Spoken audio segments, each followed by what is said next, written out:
ناظرین و سامعین السلام علیکم ورحمۃ اللہ وبرکاتہ۔ ناظرین، آج ہم آپ کو بتا رہے ہیں کہ تبلیغی جماعت کو اور جماعت کے کام کرنے والوں کو بدنام کرنے کی سازش ہوئی ہے ناکام، اور بیرون ممالک کے ساتھیوں کے خلاف جو لک آؤٹ نوٹس جاری کی گئی تھی، یہ ساری سازشیں ناکام ہوئی ہے۔ اس کے متعلق ہم آپ کو پوری جانکاری دیتے ہیں، تو آپ آخر تک ہمارے اس ویڈیو کو دیکھتے رہیں اور سنتے رہیں۔ تو دوستو، جب دنیا میں حق آیا تو اس کی مخالفت ہوئی ہے، اور حق کو مٹانے کے لیے باطل نے ایڑی چوٹی کا زور لگایا ہے، مگر حق ہمیشہ غالب ہوتا ہے۔ تو دعوت و تبلیغ کا یہ سیدھا سادہ کام جو دنیا بھر میں چلتا ہے، اور اللہ رب العزت نے جس کی برکت سے دنیا بھر کے مختلف ممالک کی پیاس بجھائی ہے، اور جس کام کی برکت سے اللہ تعالیٰ دنیا بھر کے مرد اور عورتوں کی زندگی کو اللہ رب العزت نے چمکایا ہے، اور جس کام کی برکت سے اللہ تعالیٰ نے ان کی دنیا بھی چمکائی ہے اور آخرت بھی چمکائے گا انشاءاللہ، اور باطل اور دشمنان اسلام اس کی ترقی کو برداشت نہیں کر سکتے، تو انہوں نے دعوت و تبلیغ یعنی جماعت کے اس کام کو اور تبلیغ کا کام کرنے والوں کو اور مرکز نظام الدین، جہاں دنیا بھر کے علماء اور صلحاء اکٹھا رہتے ہیں، اور جو مرکز نظام الدین ہمیشہ قال اللہ اور قال رسول کی صداؤں سے گونجتا ہے، اس مرکز کو بھی بدنام کرنے کی ہر طرح کی ممکن کوشش جاری رہی ہے، لیکن اللہ جسے رکھے اسے کون چکھے۔ تو دوستو، آج ہم بڑی خوشی محسوس کرتے ہیں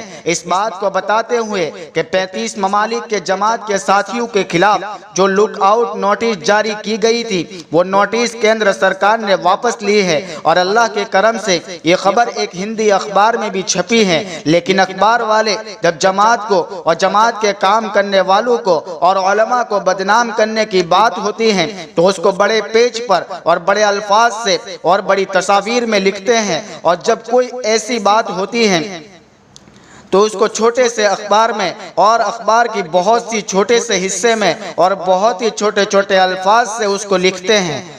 تو ناظرین، اس طریقے سے جماعت کو بدنام کرنے کی کوشش ہوتی ہے۔ میں آپ کو اس ہندی اخبار سے پڑھ کر سناتا ہوں، آپ سنیے۔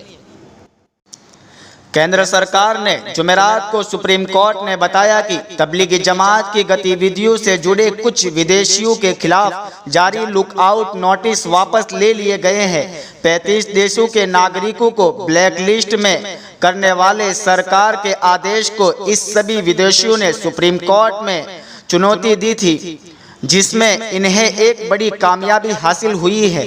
ہمیشہ سے ہی سرکاریں مسلم سماج کو بدنام کرنے کی ہر طرح کی ممکن کوشش کرتی رہی ہیں، لیکن ہمیشہ حق اور سچ کی جیت ہوتی ہے۔ تو دوستو، آپ نے یہ خبر سن لی۔ اس طریقے سے جماعت کو اور جماعت کے کام کرنے والوں کو بدنام کرنے کی کوشش ہو رہی تھی۔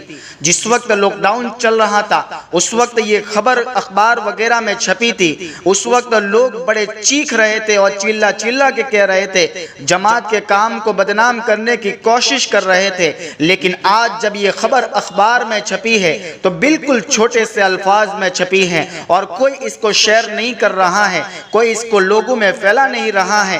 ہمیں کسی سے ڈرنے کی ضرورت نہیں ہے، ہمیں کسی سے گھبرانے کی ضرورت نہیں ہے۔ اللہ رب العزت کا وعدہ ہے، وَأَنْتُمُ الْأَعْلَوْنَ إِن كُنتُم مُؤْمِنِينَ، تم ہی سربلند رہو گے بشرطے کہ تم کامل مومن ہو، ایمان کی حلاوت اور ایمان کی چاشنی تم میں موجود ہو۔ لہذا دوستو، ہم کسی بھی حال میں کسی سے بھی نہیں گھبرائیں گے، اور انشاءاللہ یہ حق بات ہے جو اخبار میں بھی چھپی ہے اور جو میں آپ تک پہنچا رہا ہوں، اس کو لوگوں تک پہنچائیں، تاکہ لوگوں کا دل و دماغ جو ان چیزوں سے بھرا ہوا ہے، اور جن کے دل و دماغ میں تبلیغ کے کام کی اور تبلیغ کے کام کرنے والوں کی جو دشمنی بھری ہوئی ہے، وہ دشمنی ان کے دل و دماغ سے نکلے۔ لہٰذا اس ویڈیو کو زیادہ سے زیادہ ہم شیئر کریں گے۔ اللہ رب العزت ہم تمام کو صحیح سمجھ نصیب فرمائے۔